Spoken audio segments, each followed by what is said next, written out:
Hola, ¿qué tal? Mi nombre es José Luis Ceja Anaya y soy asesor en ITESA Mascota en la materia de arquitectura de computadoras. En esta ocasión les vamos a presentar una explicación acerca de la unidad número 1, arquitecturas de cómputo. Bienvenidos. Hola, mi nombre es Juan Carlos Ramos Almerón. En esta ocasión vamos a presentar la unidad 1, que es arquitectura de cómputo. Para empezar, vamos a ver qué es el funcionamiento del CPU. El CPU no es el gabinete como lo conocemos en sí, no es la tarjeta madre, la fuente de poder. En sí, el CPU es el microprocesador, que es el cerebro de todo, el que lo controla.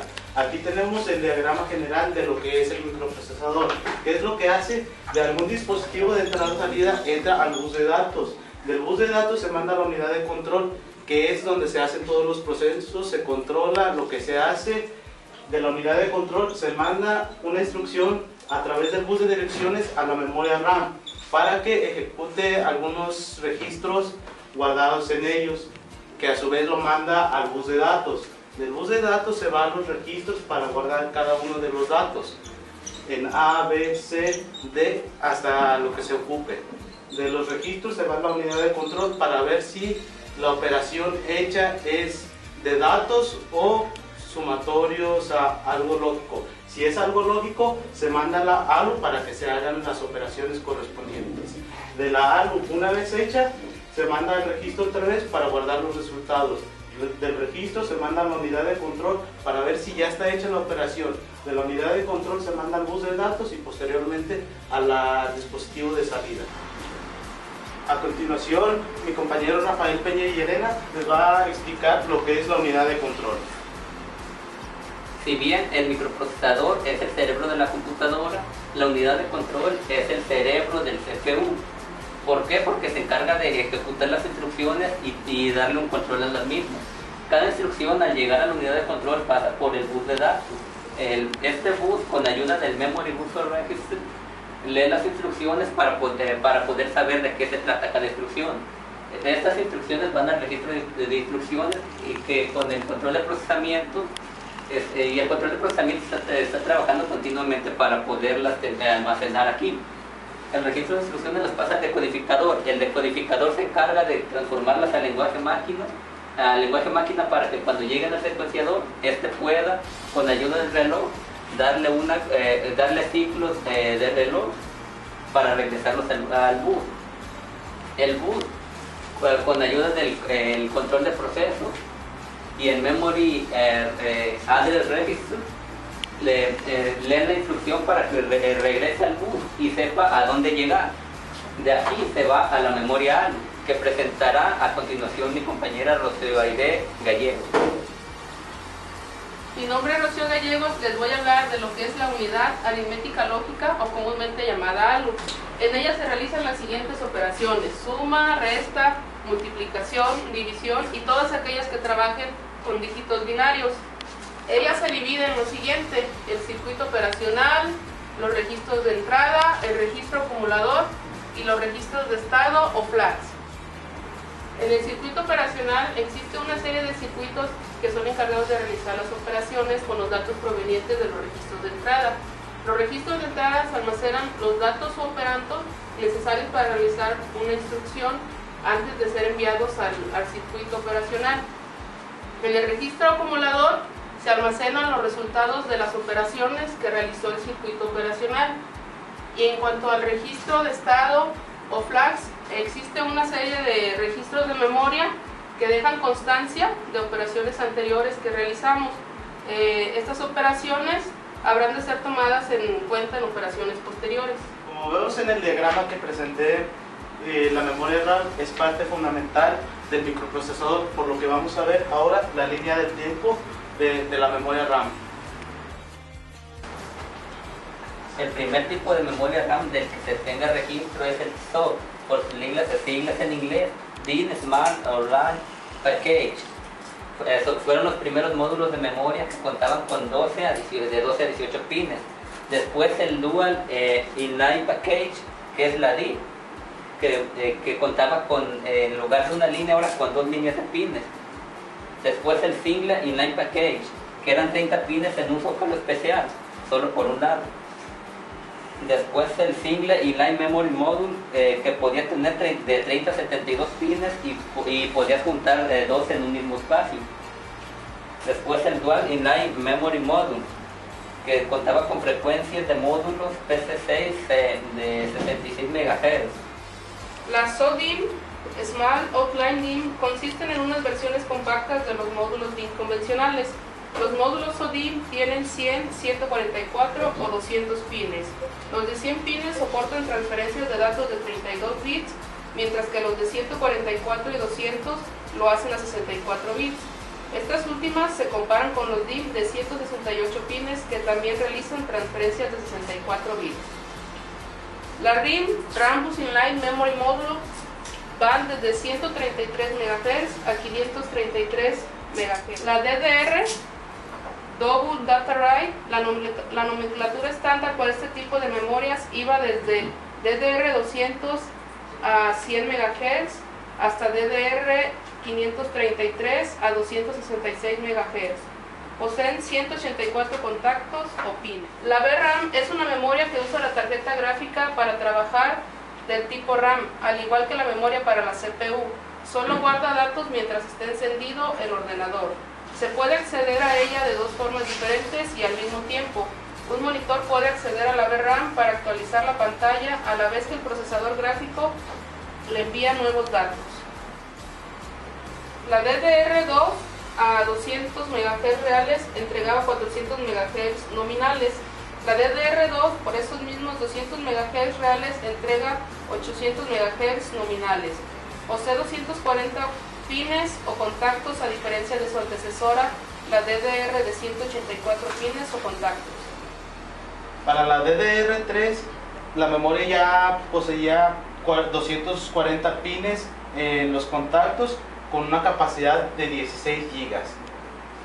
Para la cuarta generación de DDR, ya la memoria poseía 288 pines con 2133 MHz de velocidad, ejecutando 4260 millones de transmisiones por segundo. El buffer es una memoria extra que tienen las memorias RAM, que es volátil para ayudar a la memoria RAM a liberar espacio, al igual que la caché, que es un tipo de buffer especial que sirve para lo mismo, para almacenar instrucciones y liberar espacio en la memoria RAM. Hola, mi nombre es Luis Enrique Robles Aguilera y les voy a presentar lo que es acceso directo a memoria. Tenemos este diagrama donde tenemos un CPU, una memoria, un acceso directo a memoria y una entrada-salida. Cuando colocamos un dispositivo de entrada y salida, no se va directamente al CPU, sino que primero pasa por el acceso directo a memoria a instalar lo que viene siendo su driver, para así trabajar con el CPU y la memoria al mismo tiempo. Ahora les explicaré lo que es interrupción. Tenemos este ciclo donde está el inicio, la parada, y tenemos el ciclo de captación, el ciclo de ejecución y el ciclo de interrupción. Cuando el usuario introduce una instrucción, en el ciclo de captación tenemos la comprobación de interrupción o interrupción del proceso. Después pasamos a la ejecución del proceso. Tenemos dos puntos, lo que es interrupción de habilitada e interrupción inhabilitada. Esto es cuando el usuario introduce otra instrucción, entonces la que está ejecutándose pasa a inhabilitada y por ende pasa a parada, para así continuar con la interrupción que va a captación de la siguiente instrucción. Cuando termina esta, la que está parada continúa en ejecución de instrucción y así sucesivamente hasta terminar todos los ciclos. Ahora les explicaré cómo funciona la interrupción en el hardware y en el software. En el hardware, el controlador del dispositivo u otro hardware del sistema genera una interrupción. El procesador completa la ejecución de la instrucción en curso. El procesador señala el reconocimiento de la interrupción. El procesador introduce el Program Status Word y el Program Control en la pila de control. El procesador carga el nuevo Program Control en función de la interrupción. Después pasamos a lo que es el software. Guarda el resto de la información de estado del procesador. Procesa la interrupción. Después restaura la información del estado del procesador. Y por último restaura el Program Status Word y el Program Control antiguo. Ahora les voy a explicar lo que es arquitectura de un canal de entrada y salida, donde tenemos dos tipos de canales. Uno es el canal selector y el otro es el canal multiplexor. En el canal selector tiene pocos dispositivos de entrada y salida que conectan directamente a la memoria principal y al CPU. A diferencia del canal multiplexor, que tiene muchos dispositivos de entrada y salida que conectan a la memoria y al CPU. Por mi parte es todo, espero que les haya gustado el video. Bye. Hola, mi nombre es Luz María Ramírez Rutia y yo les voy a hablar sobre el manejo de entrada y salida. Antes de empezar, es necesario saber que una computadora no puede ser compuesta solo por CPU y memoria, sino que para dar utilidad es necesario comunicarla con el mundo exterior, esto a través de un subsistema que en este caso es el de entrada y salida. La misión principal de este subsistema es adoptar los dispositivos externos antes de comunicarlos directamente con el bus de datos. Existen tres motivos por los cuales no se puede hacer esto. El primero de ellos es que la velocidad entre el CPU y la memoria y la velocidad entre los dispositivos externos es diferente. Por lo regular, los dispositivos externos tienen menor velocidad que CPU y memoria. El segundo de los motivos es que no se incorpora la lógica necesaria de los dispositivos en el computador. Esto sucede debido a que existe gran diversidad de periféricos externos dentro del sistema. Y por último, los formatos de datos son diferentes. Esto sucede porque los formatos de datos de los periféricos son muy diferentes a los formatos del resto del computador. Existen tres funciones principales de este subsistema. El primero de ellos es el direccionamiento. Aquí se selecciona el dispositivo correspondiente de entre todos los dispositivos disponibles dentro del sistema. El segundo es la sincronización. Este se encarga de que los dispositivos de alta velocidad como lo son la memoria y el CPU puedan comunicarse con los dispositivos de menor velocidad como lo son los periféricos externos. Y por último, como función principal tenemos la transferencia. Aquí se lleva a cabo la comunicación del subsistema de entrada y salida con los dispositivos exteriores. Aquí tenemos un esquemita en donde podemos ver la relación que existe entre el CPU, la memoria y el subsistema de entrada y salida para poder comunicarnos con el mundo exterior.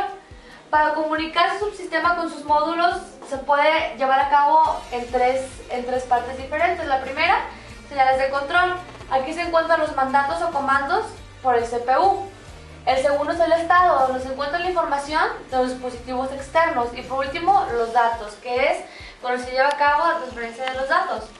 Los módulos tienen 4 funciones principales. La primera de ellas, recepción de comandos desde el CPU. La segunda, mantener información y un protocolo de comunicación. La tercera, transferencia de datos entre el CPU. Y por último, reconocer la dirección de la CPU. Hola, mi nombre es César Hernán Saldaña Torres y les voy a explicar lo que es la arquitectura de buses.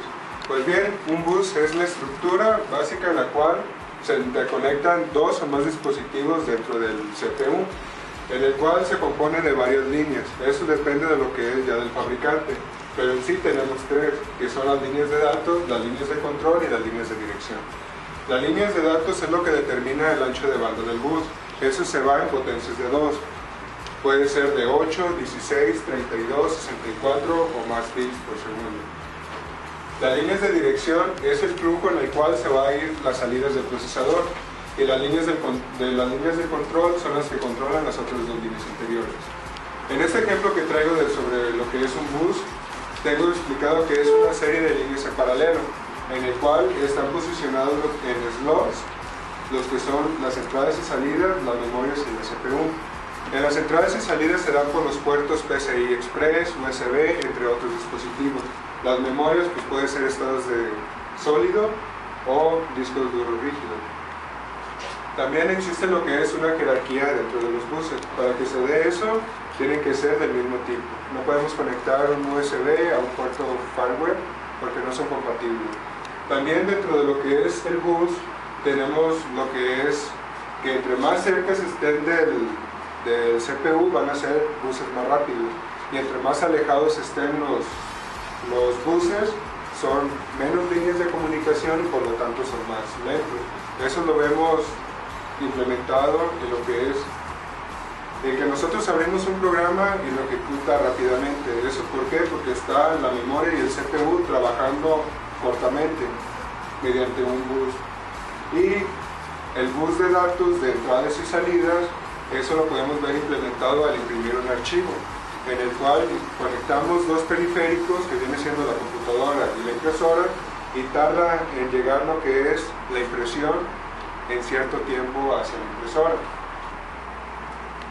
En la antigüedad solamente se utilizaba lo que es un bus de datos, pero con el pasar de los tiempos se dieron cuenta de que necesitábamos administrar más que nada el control de hacia dónde se dirigían los datos, y es por eso que se implementaron más buses. En esta arquitectura de bus tradicional vemos cómo el procesador, la caché y los controladores de entradas y salidas están conectados en lo que se llama bus local, que a su vez están conectados a los buses del sistema y los buses de expansión. En los buses de expansión son los más lentos que el bus local y el bus del sistema. Aquí tiene una desventaja, en la cual vivimos en un mundo donde necesitamos conectar varios dispositivos a la vez, y por lo tanto esta arquitectura se va haciendo obsoleta. ¿Por qué? Porque nosotros necesitamos conectar dispositivos los cuales manejan otras velocidades, y esta arquitectura vino a lentizar lo que es la interconexión de los dispositivos mediante el bus. Entonces se creó lo que es la arquitectura de altas prestaciones. ¿Esta qué nos quiere decir? Que se implementó un bus de alta velocidad en la cual estamos nosotros, todos los dispositivos que consumen